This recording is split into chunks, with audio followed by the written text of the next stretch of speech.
Look at how frosty that is. It is almost noon and the shadows are still covered with frost. It is officially really cold out here these days, guys. I mean, cold for South Carolina. It is about 8 degrees Celsius. And yeah, I need my coat and my gloves and my hat. And even then I'm still kind of freezing. But all the cold resistant stuff, cold hardy stuff, that's the word I mean, in the garden is doing great. And Draco's still coming outside, even though he's an old man, because he's got fur. Oh, what a good boy. So before we get into the garden tour today, I wanted to ask you guys a question, because as I'm sitting here doing these garden tours, I'm starting to feel like these might be getting a little boring for you guys, just because things aren't changing very much. And I do feel like part of that is the point of these tours, is less showing you guys, yeah, this is what's actually happening. And not a lot of stuff is actually happening. It's not changing very fast. And it's supposed to give you a very realistic view of how the gardening season goes in the winter. However, just reporting to you guys that nothing is changing is not exactly enthralling content. So if you guys have stuff that you want to know about, you want me to touch on in these tours, or any ways that it would be more interesting to you particularly, please let me know. I am out here trying to educate but also entertain a little bit, and ideas are welcome.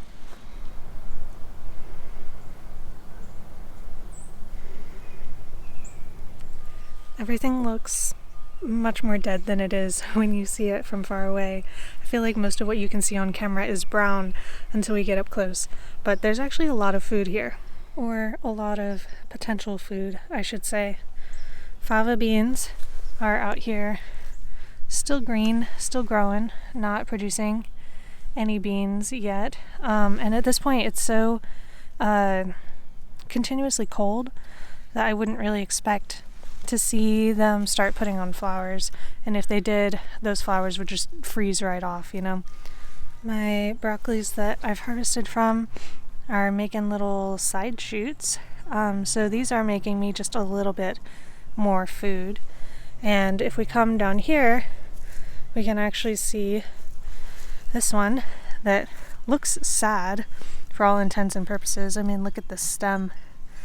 It is still trying to make little bits of broccoli for me.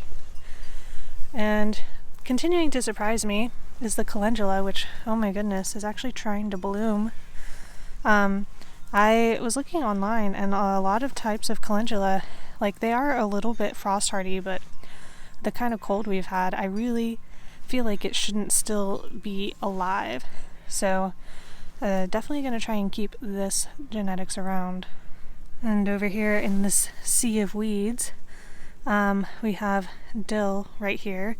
This little dill has been here for a minute, not really getting too big, but definitely not dying either. This one and the one in the path are still doing great despite all of the freezes. I'm looking over here at the Brussels sprouts.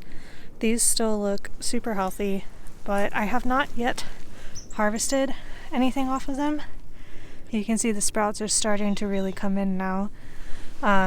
Give it a few more weeks and I will have more Brussels sprouts than I know what to do with.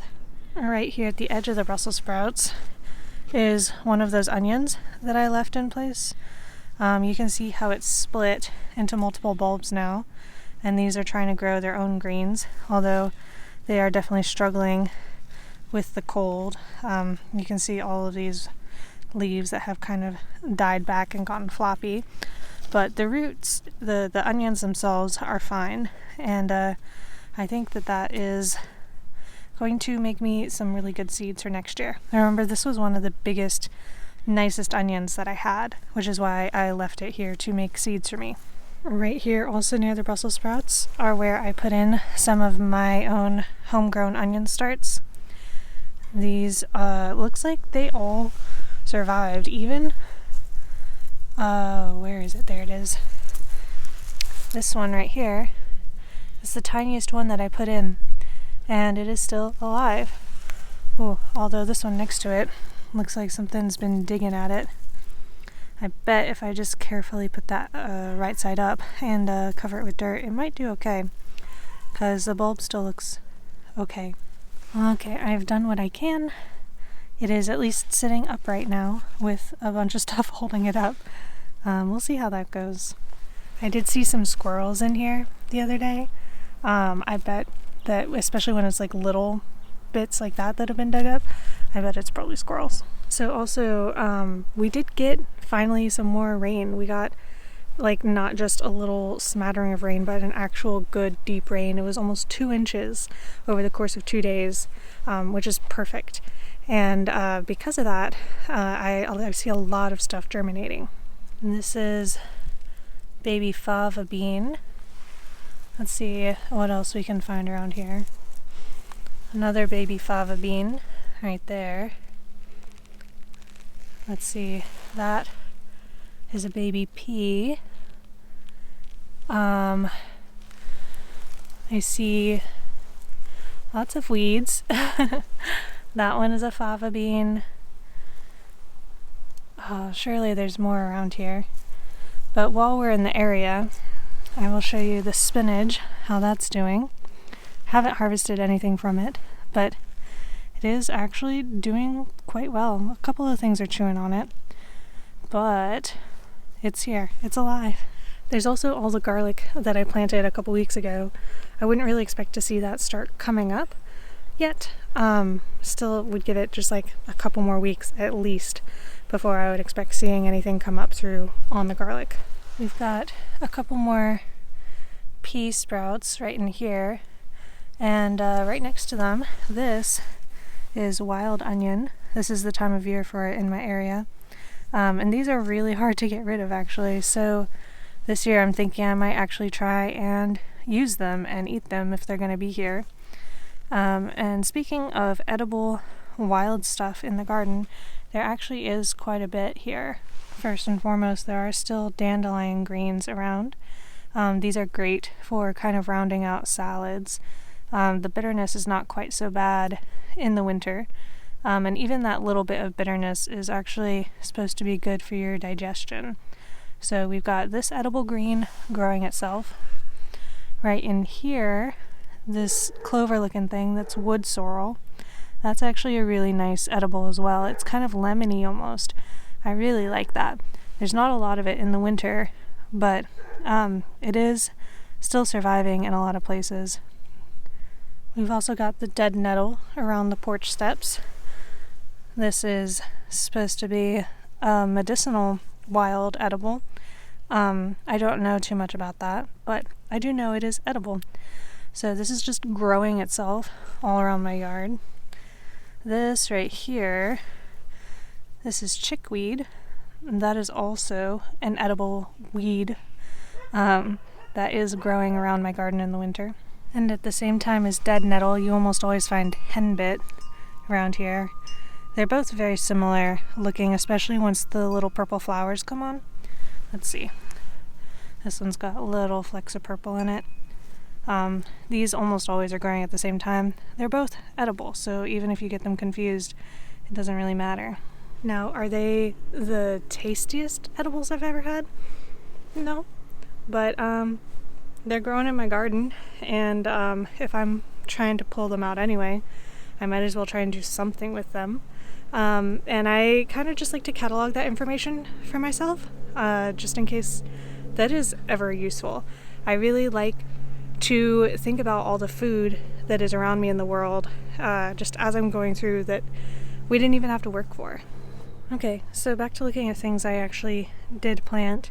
This trellis has some peas on it, and they're doing okay. Again, it is starting to get to the point where if they did flower, the flowers would probably freeze off anyway. I might get lucky, but right now these are more just something to have in the ground than an actual food source. They are fixing nitrogen. They are interacting with the mycelium in the soil, helping to keep that alive. Because even if it's not producing food for me, it is still photosynthesizing, which means that it is making sugars from the sun. And it can send those sugars down to the mycelium in the ground and thus keep that network alive for the summer when there's going to be a lot of plants that depend on that. It's also worth noting that a lot of these dead stems are probably hosting life as well. A lot of insects will overwinter in dead plant debris, and a lot of those are going to be beneficial for your garden in the following year. So leaving a few plants uncleared, or if you have an area where you can let things kind of naturally die back, is going to set your garden up for success next year as far as keeping the ecosystem kind of balanced. Back here past the trellises is where the hot peppers were. This is the largest concentration of wild onions in the whole garden, is right here. Even though I've spent so much time pulling them out, I can still see them coming up everywhere. There's here and here and here. But also in here, I did put in some of those very neglected lettuce seedlings. They are alive, not really growing much yet, but alive. Oh, that one actually is starting to put on a new leaf. That's really lovely. These wild onions are so hardy. I mean, look at how delicate, hi Draco, how delicate these leaves look. And they came up through very, very rough wood mulch here. In this back corner, we actually have a cauliflower forming. You can see it down there. It's doing a good job keeping itself covered, and hopefully I actually get to harvest something from that. Although if it's the only one that produces, I might actually not harvest it and try and save its seed so that I can at least have something that is slightly more adapted to my area. I'll have to look in and see if it can actually self-pollinate. It might actually not be able to, so I might need more than one for that. I will look into that and let you guys know, but that's so pretty. Next to it are some more Brussels sprouts. These ones have stayed tiny, and I just can't really explain why. You can see they're trying to make little Brussels sprouts too. I've had large Brussels sprouts grow in this area before, but all three of these plants are staying the same size. So it's like either a variety thing or some like much deeper problem with the nutrition in the soil over here. I was also kind of thinking at some point in this area I might see poppy seedlings coming up. Maybe that'll be a spring thing. But there's definitely a crap ton of poppy seeds that fell in this area when those purple flowers were here last spring. I did intentionally save some so that I can plant my own, but I kind of thought that they might sprout on their own. This section over here is actually the emptiest right now. It does have some garlic along the path edge here, but other than that, I haven't actually planted anything intentionally in this area, and the only stuff that's growing is stuff I definitely don't want, like these wild strawberries. And I don't want them because they're not even actually true wild strawberries. They're like this false wild strawberry that doesn't even make a very nice fruit. If it was a true edible wild strawberry, I would love to have it. But these things taste gross. Down here at the end though, we do have a few more broccolis, my ancient kale, which can be harvested from again now that it's cold, and all my lettuces that are doing pretty good. After harvesting from these for a little bit, I'm feeling like I should have at least doubled the amount of lettuces I put in, because I'm finding I can't have as many salads as I would like. And last year I felt like I planted too many, and this year I stepped it back a little too hard. So we're still trying to find that balance. But given the fact that these plants are still pretty healthy, I am starting to be pretty excited watching for when they're going to make their cute little broccoli heads, because these are Romanescos, the twisty ones. It'll be so pretty. And these are all the rest of my onion seedlings. You can see these are actually looking pretty substantial these days. I should probably transplant these ones out. And I could probably transplant those out as well. These ones in little cups, they're definitely running out of nutrients to a certain extent. I've been fertilizing them with fish emulsion just to get them through until I can get them in the soil.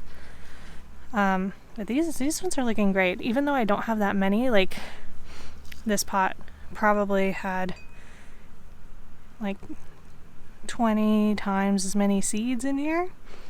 I still got some strong onion seedlings out of it, so I'm learning more about how much I actually need to plant for the harvest that I want. And then down here are my strawberries, which are struggling along. I've tried giving them away, and not as many people want strawberries as you might think. A couple of these are still claimed by one of my friends, but the rest of them, maybe I'll just start planting around and making some more edible ground cover. I was about to walk away and I just now saw this. I think this is cilantro. This would be the time of year for it. Definitely didn't plant it here. It is right here near the path. But that's great. I actually did not plant any cilantro this year at all, and I really should have. So this one is volunteering to save me, maybe. But speaking of edible ground covers, if we come past the raised beds here to where the Greek oregano is, one of the things that's still on my list is to take cuttings of this and reroot it, because you can see how good a job it's doing staying like really flat to the ground, as well as just being evergreen, which is kind of ideal for a ground cover, something that'll be green all year, stay flat to the ground. It's going to smell good.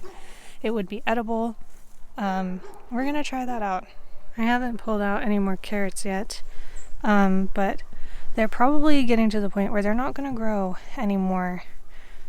So really I just have to start pulling them and eating them, and then I have to think about which ones I'm going to let stay to go to seed next year. Carrots take 2 years to seed, and I would like to have some carrots that are better adapted to this area, but I got to make sure that I keep all of the same variety. So I did 3 varieties in here like that, and I feel like if I take 2/3 of it away, I would be pretty certain that I have the same variety left for seed. And I'll likely leave the Auxhart variety for seed, not just because it's the namesake of the channel, but also because I really like it as a carrot variety. There's a reason I chose it. It's really well suited for this area, for the heat and the clay and everything. Oh, how lovely, Draco. Nothing's really changing as far as the berry patch these days. Last week we talked about the leaves changing on the blueberries and the blackberries. Raspberries have still not changed color. But I was actually thinking that the leaves would have died back by now. Because I'm waiting for the time when we just have bare sticks everywhere. And then in the spring, some of them start trying to grow back, and that's when I'll be able to tell which canes are actually dead and which ones are going to fruit for their second time. But I guess it would be the same if they never died back in the first place, right? I mean, those would still be alive too. I'm really looking forward to cleaning this area up though, and actually getting this trellis out of here and figuring out a new system of supporting these canes, because this trellis that I have here is obviously not the correct solution for that. Oh, as far as other edible weeds go, plantain is still very much alive down here. These leaves are most certainly edible, and I actually use them to make a tea for my mom. So just yet another thing that was already here in the yard that I didn't even have to work for. So you see this area right by the path here. This is almost entirely Bermuda grass, and you can tell because it's actually dead as opposed to the crabgrass that isn't dead. Really hoping that I can tear all of this out or cover it up again, because I've done this before, it always comes back, and replace it with that Greek oregano ground cover and hopefully choke out at least some of the Bermuda grass. Alright guys, that is all I have for you today. Once again, comments are always welcome, and I probably will take a break around Christmas, so there might be 1 or 2 weeks that I don't post a tour, but definitely come January we will get into more of the planning stuff, because it's only 2 months. January is only 2 months away from seed starting season, really like a month and a half. So we're gonna have to get on with the planning as soon as the holidays are over. So if I don't see you before then, a very Merry Christmas and Happy New Year, and I hope you have a really nice time celebrating with your families. Until next time, happy gardening.